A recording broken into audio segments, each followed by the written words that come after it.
लोग बैठे हैं वो 30 साल से लिंकर्स चला रहे हैं, तो आप सोचो उनका एक्सपीरियंस कितना होगा।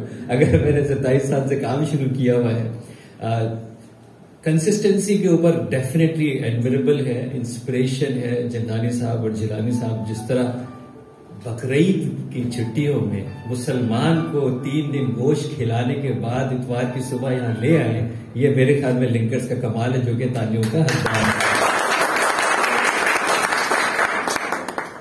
पाकिस्तान में जब मैं आया 20 साल तकरीबन अमेरिका कनाडा में गुजार के, तो मेरा भी मिशन यही था, एडवोकेसी।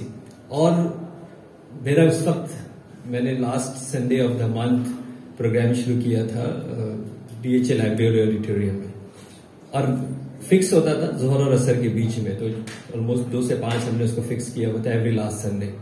और उस वक्त भी मेरा स्लोगन ये था, that particular time nobody knows me in Pakistan so much, लेकिन मैंने ये कहा था कि जी अगर 3 लोग भी आएंगे तो टाइम पे शुरू होगा प्रोग्राम और दरवाजा बंद होगा और प्रोग्राम होगा। ये उस टाइम पे मैंने बुनियाद डाली, और सो मच सो उसको इस पाबंदी से चलाया कि एक बार डीएचए लाइब्रेरी, सेंट्रल लाइब्रेरी में डीएचए एडमिनिस्ट्रेटर को मेरी टीम ने दाखिल होने नहीं दिया क्योंकि दरवाजा बंद हो चुका था। और वहां पे फिर ये भी टाइम आया कि 210 लोगों की जगह थी, 1000 लोग शो अप हो जाते थे, सिक्योरिटी के प्रॉब्लम्स होने शुरू हो गए। उस वक्त कराची बड़े टर्मोइल टाइम के ऊपर था, लेकिन मैं सिर्फ इसको इसलिए रिलेट कर रहा हूं कि ये काम मुझसे बहुत पहले से लिंकर्स कर रहा है, और कंटिन्यूअसली मैंने वो उस प्लेटफॉर्म को जो है वो छोड़ दिया, क्योंकि वो मैंने जैसे कहा सिक्योरिटी के लिए जो है वो बहुत बड़ा हैजर्ड हो गया था। लेकिन काम जो है वो मेरा जारी है। काम बड़ा सिंपल है, एडवोकेसी है। मेरी ऑर्गेनाइजेशन है transformation inspire for better living. हर रुके हुए शख्स को अपनी जिंदगी में जो आगे बढ़ा रहा है, वो मेरी फिलॉसफी के हिसाब से ट्रांसफॉर्मेशन का काम कर रहा है। ट्रांसफॉर्मेशन मेरी कब्र पे नहीं लिखा जाएगा कि इसके अंदर मरहूम ट्रांसफॉर्मर जो है वो मदफून है, इसलिए जो भी जिस भी लेवल से काम कर रहा है, अगर वो किसी भी रुके हुए शख्स को आगे बढ़ाने के लिए काम कर रहा है, तो वो ट्रांसफॉर्मेशन का काम कर रहा है। तो जिंदानी साहब और जिलानी साहब के लिए मेरी आप लोगों से एक रिक्वेस्ट होगी, पहले इनके लिए तो भरपूर तालियां बजाएं, क्योंकि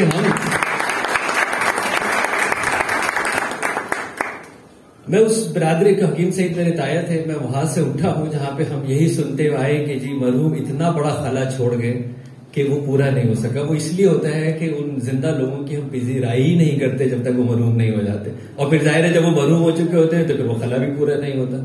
तो हमें अपने मेंटर्स को, जिन्होंने हजरत अली करम जो फरमाते हैं कि जिसने मुझे एक बात भी सिखाई है, मैं जिंदगी भर उसका कर्ज अदा नहीं कर सकता। तो जस्ट इमेजिन जो चीज सिखाता है टीचर, उसका कितना बड़ा मकाम होता है। अच्छा, मैंने जैसे आपको कहा यहाँ पे योगी वजाहत बैठे हुए हैं और इतने सीनियर लोग बैठे हुए हैं, तो मैं आपको जो भी आज बताने जा रहा हूं, ये आप लोगों ने सबने सुना है और बहुत सारी चीजें इसके अंदर आप जानते होंगे। मेरा सिर्फ पर्सपेक्टिव आपसे डिफरेंट ये है कि इसको इम्प्लीमेंट दुनिया ने कैसे किया है, इसको हमने कैसे इम्प्लीमेंट किया है, और इन सारी चीजों को जो आप सीखते आ रहे हैं, जो टर्म्स भी आप सीखेंगे सुनेंगे, उसकी एविडेंस बेस्ड आपको गूगल पे कैसे मिलेंगी। यानी इसका मतलब ये है कि मैं जो भी आपको बात बताने जा रहा हूं, ये एविडेंस बेस्ड प्रोग्राम है, और एटलीस्ट 7 ममालिक के अंदर ये एज ए डिग्री प्रोग्राम्स पढ़ाया जाता है।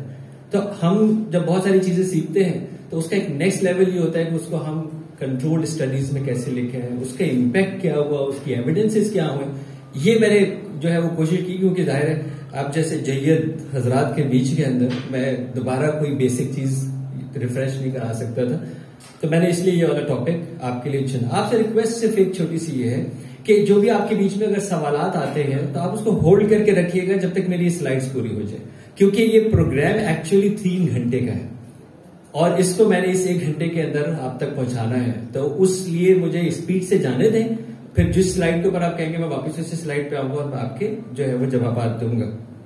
मेरे बारे में जो है वो आपने जान लिया। बेटा ये कहां से चेंज करेंगे?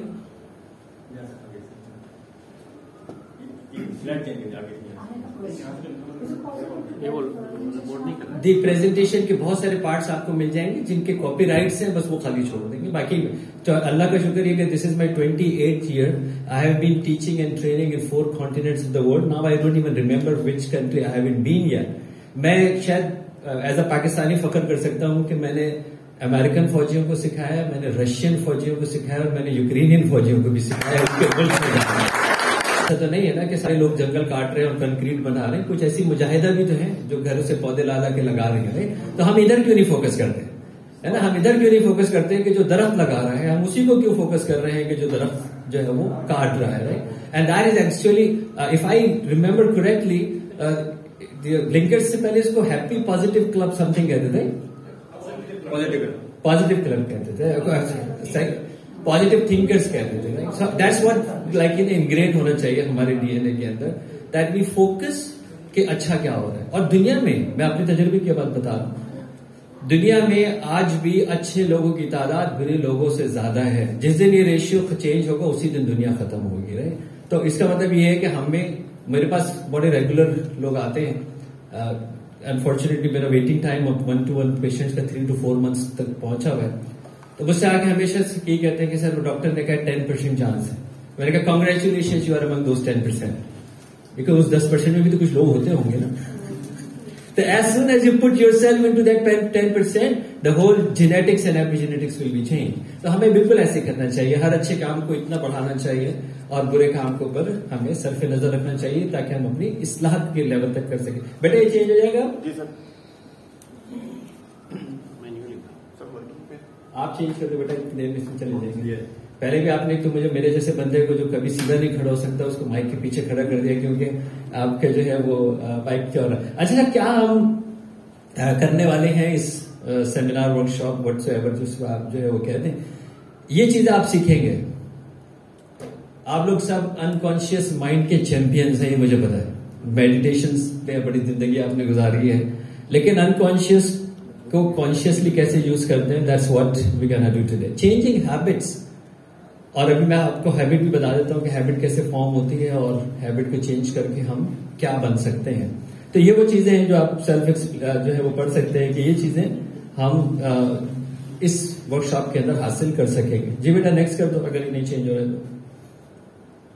अच्छा, इस प्रोग्राम्स के अंदर पीछे ले जाइए ना, जब मैं बोलूं जब फिर चेंज करते हैं। थेरेपीज और इंटरवेंशंस, यानी इस कंप्लीट प्रोग्राम के अंदर changing your habits and changing your life के इस प्रोग्राम के अंदर हमारी इंटरवेंशंस क्या होती हैं, और जब ये इस सिवियरिटी लेवल के ऊपर हमारे सेंटर के ऊपर आते हैं, अल्हम्दुलिल्लाह पाकिस्तान के अंदर the only multidisciplinary mental health centre with transcranial magnetic stimulation theatres, and now we have installed the second theatre as well, जिसकी $15,000 ट्रीटमेंट चार्ज है यूएस के अंदर और पाकिस्तान के अंदर, और बल्कि दुनिया के अंदर शायद हमारा पाकिस्तान और ट्रांसफॉर्मेशन वाइड सेंटर है, जहां पे ये $15,000 की ट्रीटमेंट चार्जेस डिजर्विंग पेशेंट्स को एब्सोल्युटली फ्री जो है वो प्रोवाइड की जाती है।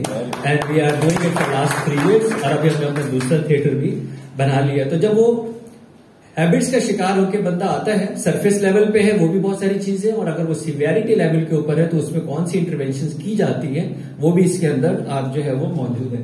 तो थेरेपीज और इंटरवेंशन कौन कौन से यूज करते हैं। अच्छा, हैबिट्स क्या आती हैं हमारे, ये सब बार बार मतलब मैं रिपीटिशन कर रहा हूँ माजरत के साथ, क्योंकि सारी चीजें शायद मुझसे ज्यादा आपको पता होगी। 1 सेकंड के अंदर 2 से 3 ख्यालात आते हैं, एक दिन के अंदर 70 से 90 हजार ख्यालात आते हैं। यही ख्यालात जो है वो हमारे एहसासात को जन्म देते हैं, और इन्हीं एहसासात और जज्बात की बुनियाद पर हम अमल करते हैं, और जो हमारे मुस्तकिल अमल होते हैं, रेपिटेटिव एक्शंस होते हैं, वो हमारी हैबिट्स होती है। यानी जो चीज हम बार बार कर रहे हैं वो हमारी हैबिट्स हैं, और अगर हमारे रास्ते के अंदर वो रुकावट बन रही है तो वो अच्छी आदतें नहीं है, और अगर रुकावट नहीं बन रही है तो हमें उसको कैरी ऑन करना चाहिए। तो जब हमारी आदतें इस हद तक हावी हो जाती हैं कि हम अपनी फंक्शनिंग में रुक जाते हैं, हम अपने लिए और इस दुनिया के लिए कारामद नहीं रहते, तो फिर हमें इंटरवेंशंस की जरूरत होती है। तो कौन सी इंटरवेंशंस हम इस मॉडल के अंदर यूज करते हैं, 2 are the interventions. Next slide बेटा।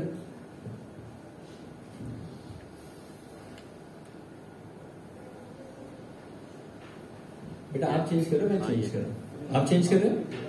ओके, जब मैं नेक्स्ट कहूँ आप चेंज कर दो, मैं इसको रख देता हूँ।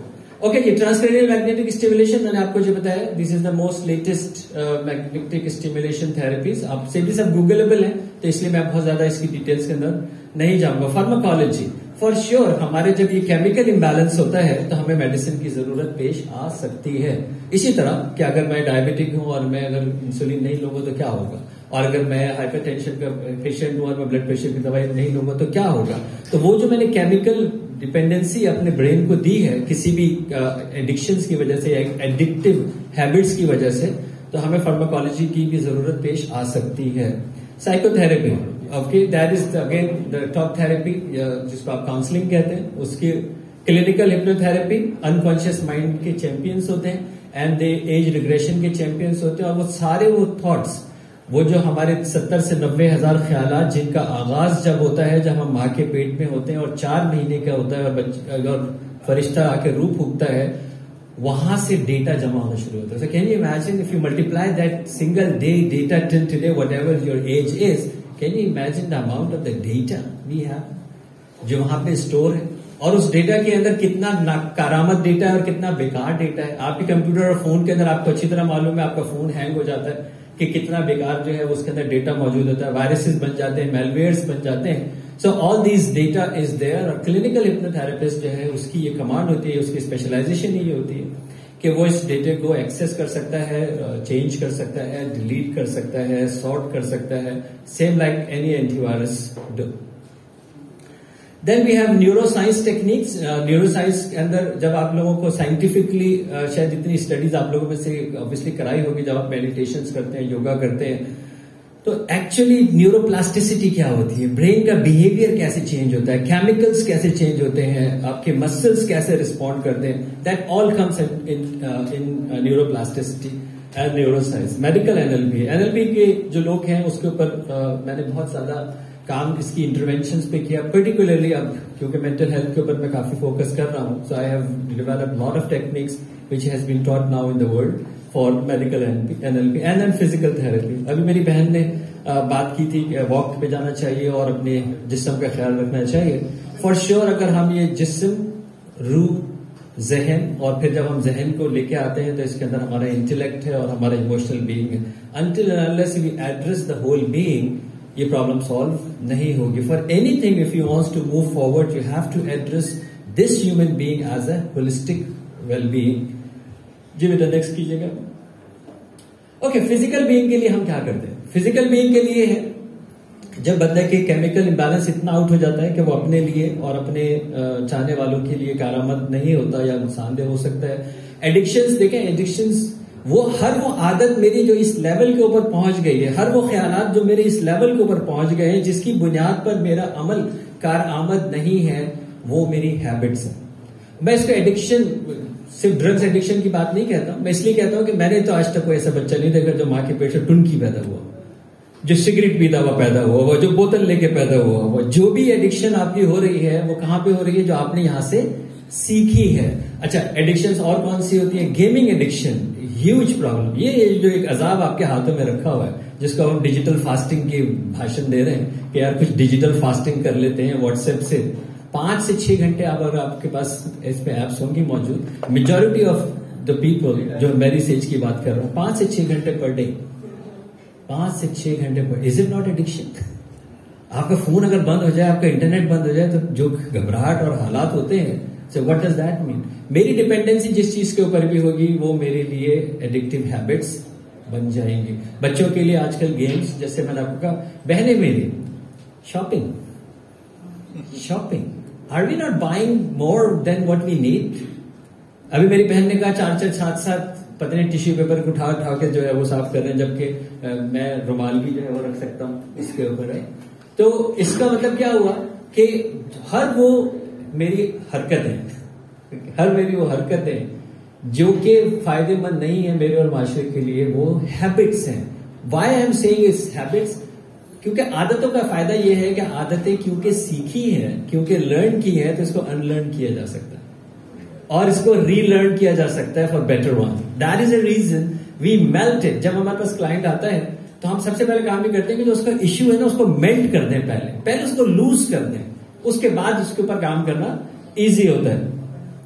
फार्माकोथेरेपी मैंने आपको बताई कि हमें कैसे, अगर कोई ड्रग डिपेंडेंसी, आप बहुत सारे लोग आपको पता है पेन किलर्स खा रहे हैं। मैं सिर्फ उस नशे की बात नहीं कर रहा हूं जिसको आप मैथाडोन कहते हैं या हीरोइन कहते हैं या कोकेन कहते हैं या चरस गांजा कहते हैं। वो दवाइयां जो आप चने की तरह खा रहे हैं, आपके हर पर्स के अंदर, हर वॉलेट के अंदर, हर ड्रॉ के अंदर जो आप खा रहे हैं, जो नींद के लिए खा रहे हैं, स्ट्रेस के लिए खा रहे हैं, दर्द के लिए खा रहे हैं, एसिडिटी के लिए खा रहे हैं, वो सारी की सारी क्या है? Dependency on that drugs, right? Prescribe drugs कह लें, हमारे यहाँ तो खैर प्रिस्क्रिप्शन के बगैर दुनिया की हर चीज मिल जाती है, लेकिन बहरहाल दुनिया इस वक्त ओवर मेडिकेशन ले रही है।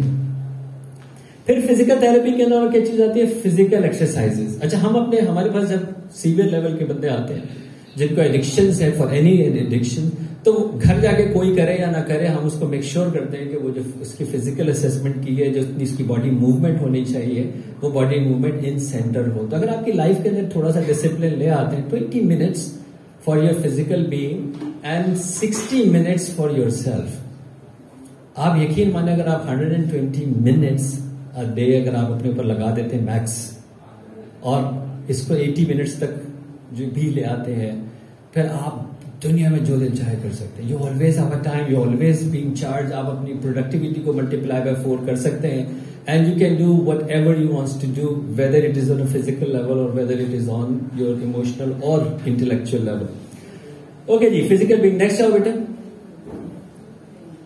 ये आरटीएमएस की मैंने पिक्चर्स जो है वो बताई है। एक्चुअली जब हम इसकी बात करते हैं, एडिक्शन की बात करते हैं, हमें क्या चाहिए? चस्का चाहिए, हमें क्या चाहिए? मजा चाहिए, हमें क्या चाहिए? वो ट्रिगर चाहिए। चाहे वो सिगरेट के लिए हो रहा हो, चाहे वो हमारी अपनी नीड्स के लिए रहा हो। कौन शख्स ऐसा यहाँ पे जो कहता है attention, appreciation, love, connection, acknowledgement उसकी नीड नहीं है? Raise your hand. ये मेरी बुनियादी जरूरियात है ना, ये सब मेरी। चाहे वो बच्चा जो माँ गिलास फेंक के, गिलास तोड़ के, माँ का थप्पड़ खा के अटेंशन लेने के लिए तैयार है, तो जस्ट इमेजिन ये मेरी कितनी बेसिक नीड है। We need attention, appreciation, love, connection, और इसके लिए हम बहुत सारी ऐसी आदतें अपना लेते हैं जो हमारे लिए और दूसरों के लिए फायदेमंद नहीं होती, बिकॉज इट्स ऑल डोपामीन। मेरे ब्रेन के अंदर एक डोपामीन सर्किट है जिसको ट्रिगर चाहिए, जिसको एक चस्का चाहिए, और वो जब मैं डिपेंडेंट होता हूं किसी दूसरी चीज के ऊपर, तो फिर वो एक नेवर एंडिंग लूप है, क्योंकि आप और चाहिए, अब वो वाला मजा नहीं आ रहा, अब और चाहिए, वो वाला मजा नहीं आ रहा, अब और चाहिए, वो वाला मजा नहीं आ रहा, बिकॉज मैंने अपने उस नेचुरल केमिकल को, सिस्टम को रोक के डिपेंडेंसी की है एक दूसरे सिस्टम के थ्रू, जिसके थ्रू मैं ये केमिकल्स को प्रोड्यूस कर रहा हूं। Same like insulin. आपको पता है इंजेक्टेबल इंसुलिन के बाद आपके पैनक्रियास ने काम नहीं करना, because now it is totally dependent on that outside dependency, right? So that's the same, this RTMS which I have already explained it to you. Give me the next कीजिए. Now the psychotherapy, this is a whole model जिसके ऊपर पूरी cognitive behavior therapy जो है वो base करती है, जिसको मैं आपको ऑलरेडी एक्सप्लेन कर चुका हूं। थॉट से हमारी जो कंडीशनिंग हुई है मां के पेट से लेके और आज तक, उसमें हमारे बिलीफ फॉर्म हो चुके होते हैं। We know the meaning of what I am seeing, what I am listening, what I am touching. आपने जहां पे एनएलपी के सारे एक्सपर्ट जो है बैठे हुए, आपने कम्युनिकेशन मॉडल ऑफ एनएलपी पढ़ा होगा, उसके अंदर सारे फिल्टर्स पढ़े होंगे, delete, distort, generalisation, values, beliefs, how this is all works. मैंने जो देखा, मेरा बिलीफ ऑलरेडी पता है कि ये साहब कैसे हैं, मेरे साथ क्या करेंगे, ये ग्लासेस कैसे हैं, जो मेरी आंख देख रही है और यहां भेज रही है ताकि इसको मीनिंग दिया जा सके। मीनिंग के साथ बिलीफ अटैच है। वही बिलीव जो मेरी मां का था, वही बिलीव जो मेरे बाप का था, वो बिलीव जो मुझे सिखाया गया, वही बिलीव जो मुझे पढ़ाया गया, जो मेरी एनवायरमेंट से मुझे कंडीशन किया गया, that is all my belief system. मैं चीज देखता हूं, सुनता हूं, टच करता हूं, मेरा बिलीफ सिस्टम ऑलरेडी अटैच्ड है। क्या फर्क पड़ता है नाहरी बंस रोड की हो या किसी दूसरे की हो, मेरा बिलीफ कि अगर नाहरी बंस रोड की आई और ऊपर लिखा हुआ है बंस रोड, तो is a whole chemical factory change. पता नहीं अंदर कुछ भी रखा हुआ हो, लेकिन बाहर अगर बंस रोड लिखा है तो होल फैक्ट्री जो है वो मेरी केमिकल फैक्ट्री चेंज हो जाती है। सो क्या होता है, थॉट्स जिसके ऊपर मेरा कोई इख्तियार नहीं। सारी मजे की कहानी ये, दुनिया किस तरह लोगों को बेवकूफ बना रही है थेरेपीज के नाम पे, उस चीज पे काम करने के लिए कहते हैं जो उसके इख्तियार में नहीं है। 70 से 90 हजार ख्यालात खुद आते हैं, आपका कंट्रोल नहीं होता उसके ऊपर, खुदकार है। तो उस खुदकार के ऊपर आप उसको, वो लोग जो उसको सप्रेस करते हैं वो लोग प्रॉब्लम में होते हैं। वही लोग हैं जिनको स्ट्रेस होता है, वही लोग हैं जिनको शुगर होती है, वही लोग होते हैं जिनको हाइपरटेंशन होता है, वही लोग होते हैं जिनको एलर्जीज होती है, पेन होता है, कैंसर होता है। कौन से लोग हैं? वो उन थॉट्स को सप्रेस करते हैं। इस पानी की बोतल में कितना पानी भर सकते हैं before it will explode, and that's what normally people do, कि मुझे वो ख्याल आए ना, और वो हो नहीं सकता कि आप जब तक जिंदा हैं वो आए ना, सिवाय इसके कि आपको इतना ड्रग कर दिया जाए, इतना सिडेट कर दिया जाए, इतनी दवाइयां दे दी जाए कि आप टोटल माउफ हो जाए। फिर क्या होता है, थॉट्स, जैसे मैंने आपको कहा फीलिंग्स बनती है, फीलिंग से आपके एक्शंस होते हैं और एक्शन से रिजल्ट्स होते हैं। तो जिस तरह का आपका डेटा है, जिस तरह के आपके थॉट्स हैं, जिस तरह के आपने मीनिंग्स दिए हैं, उस थॉट्स के मीनिंग को तो मैं चेंज कर सकता हूं, ये मेरे इख्तियार में है। उस थॉट्स की बेस के ऊपर जो मेरी फीलिंग्स बनेंगी ये मेरे इख्तियार में है।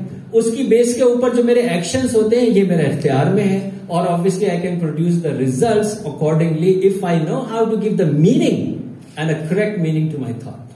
And I am going explain to you another model that I am not my thought.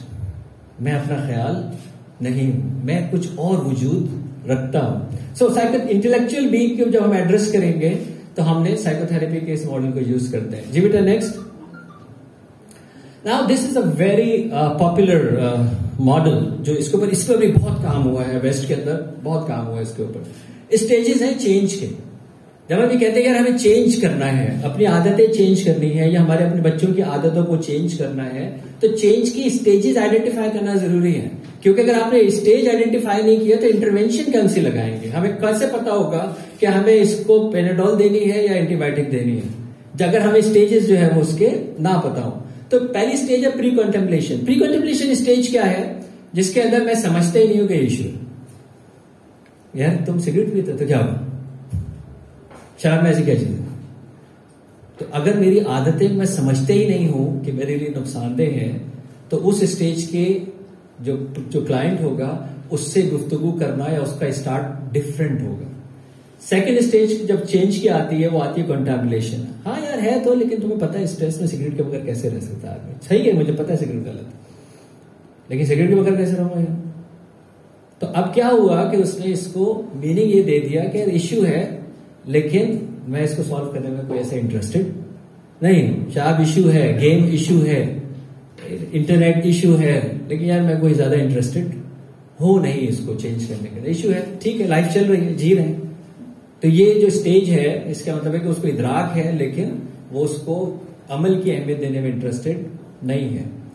तीसरी चीज है प्रिपरेशन।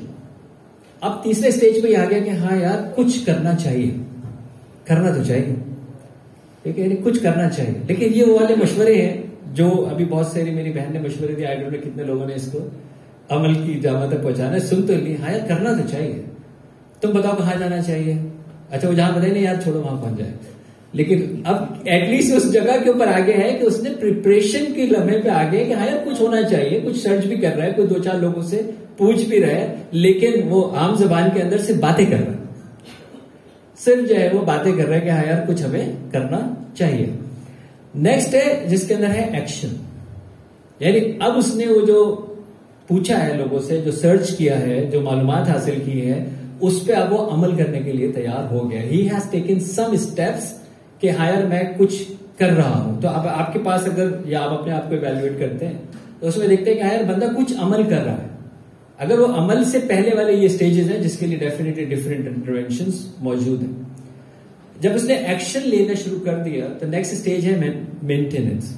क्योंकि कंसिस्टेंसी अगर ना हो, एक दफा मैंने कर लिया था यार वो तो आदत एक दफा छोड़, तो मैं तो जब चाहूं 3 दिन के लिए सिगरेट छोड़ सकता, फिर पता नहीं क्या हुआ, फिर मैंने पी ली, फिर क्या हुआ, मैंने फिर फोन उठा लिया, फिर क्या हुआ, फिर मैंने शॉपिंग कर ली, फिर क्या हुआ, फिर मैंने कोई चीज जो भी मेरी आदतें हैं वो मैंने इख्तियार कर ली।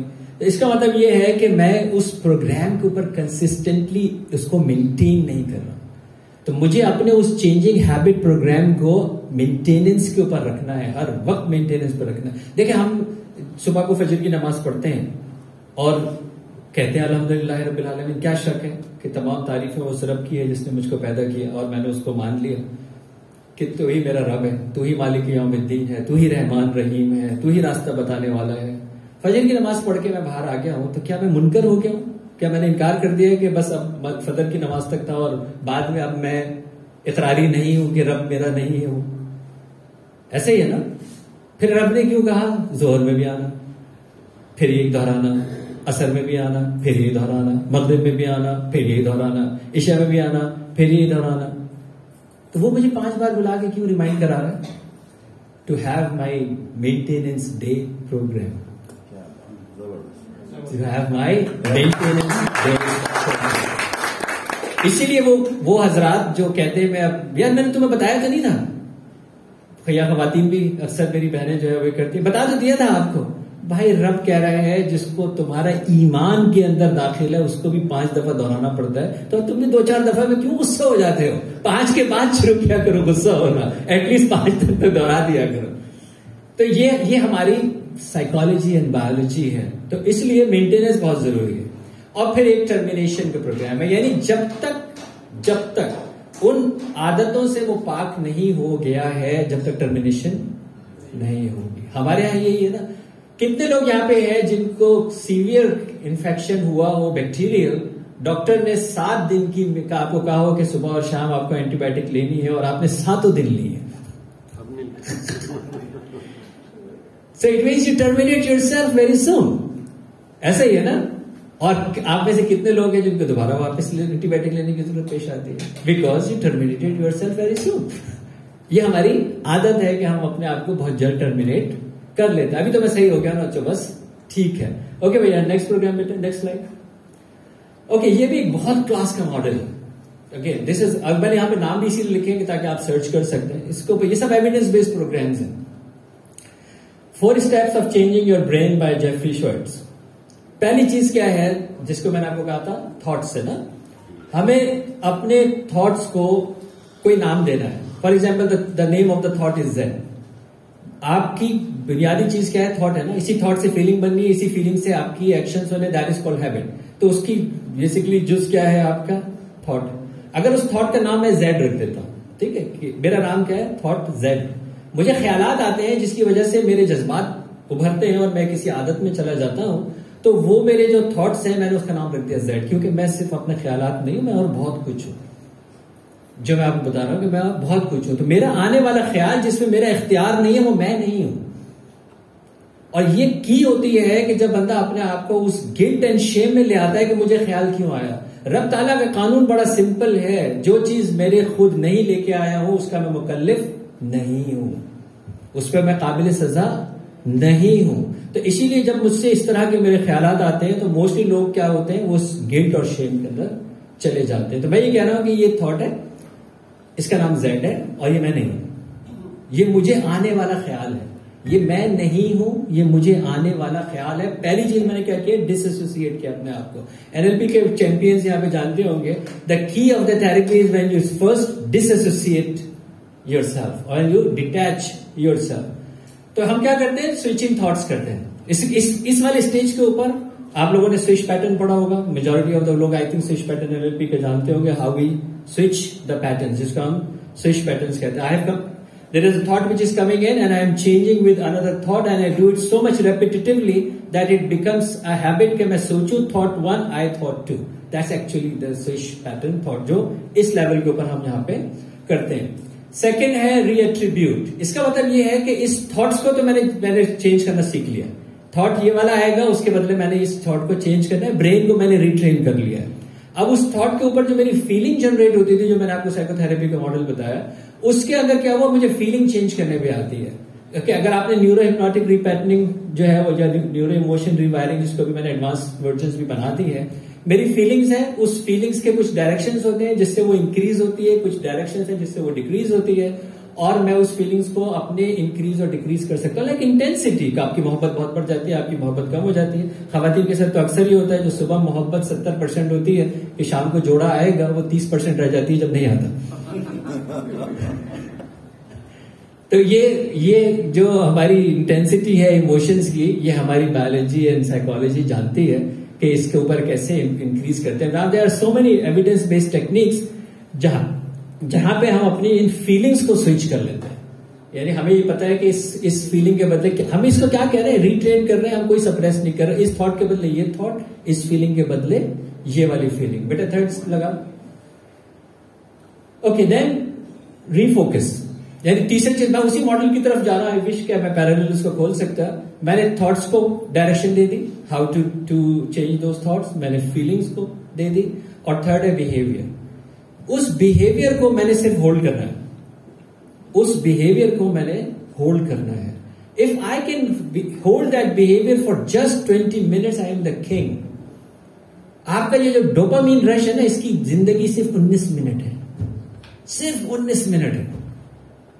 जो आपको डोपामीन रश होता है, जो आपका ट्रिगर होता है, जो क्लिक होता है, जो तड़प होती है, जिसकी वजह से मैं कुछ करने के लिए जो है वो जा रहा हूं, आपको सिर्फ उसको 19 मिनट रोकना है. सिर्फ 19 मिनट. अच्छा, इसका पहला स्टेप क्या है? फॉर आप यू लर्न करते हैं यार. अच्छा, आपने क्या कहा? You are my, I know that you are a thought, I am not that thought, but I acknowledge that you are a thought. I have a feeling against it, but instead of I am generating this feeling, and I will take care of your action. Just wait for a while. I'll come back. 2 minute. क्या कहते हैं? रसूल पाक सल्लल्लाहु अलैहि वसल्लम ने क्या फरमाया? गुस्से की हालत में खड़े हो तो बैठे हो तो. और हम उलमा किराम कहते हैं अगर आप वुजू कर लो तो it's the best of taking. क्या एक्चुअली यही तो किया डिले किया है. Applied behaviour analysis AP autism के बच्चों को जो सिखाते हैं उसमें क्या चीज होती है? जस्ट डिले, पॉज से ना सीख जाए और फिर आप उस पॉज को इंक्रीज करना शुरू हो जाए. You have a control on yourself and then moving forward. जिस सब बंदे को ये समझ में आ जाए कि क्या यार ये एक जो ख्याल मुझे बार बार आता है जिसकी वजह से मैं ये आदत करने जा रहा हूं और इसके ऊपर मेरी इतनी बड़ी कॉस्ट कि मेरी जिंदगी अटकी हुई है, मेरी लाइफ अटकी हुई है, मैं एक कारामद शख्स नहीं रहा हूं. क्या ये वैल्यू है इस थॉट की? यार इस थॉट को इतना मुंह लगाना चाहिए. अगर ये ख्याल आ रहा है और उस ख्याल की इतनी अहमियत होनी चाहिए, क्या मुझे उस ख्याल को इतनी अहमियत देनी चाहिए कि मैं अपनी और अपनी गिरदोनवा की सारी जिंदगी बर्बाद कर दूं? तो दैट्स व्हाट इज बेसिकली, क्योंकि हम इंटेलेक्चुअल लेवल के ऊपर काम कर रहे हैं, हम कॉग्निटिव लेवल के ऊपर काम कर रहे हैं. तो ये इंसाइट हम डेवलप कर रहे हैं इस वाले स्टेज के ऊपर जिसपे आपने देखा हो, who care if the thought energies of that is there, who cares. What do you want instead? Inner guide helps in getting control back. Now, अब inner guide को आप जो भी आप लोग सब inner guides, inner angel, creator, center, higher intelligence, all those definitions आपको मालूम है कि ये आपके जो लोग inner guide के ऊपर काम करते हैं उनके लिए इसका बहुत आसान हो जाता है कि यार ये थॉट इतनी वैल्यू नहीं रखता कि मैं अपनी पूरी जिंदगी इसके लिए बर्बाद कर दूं. ओके बेटा, नेक्स्ट लेवल. अब हम चलते हैं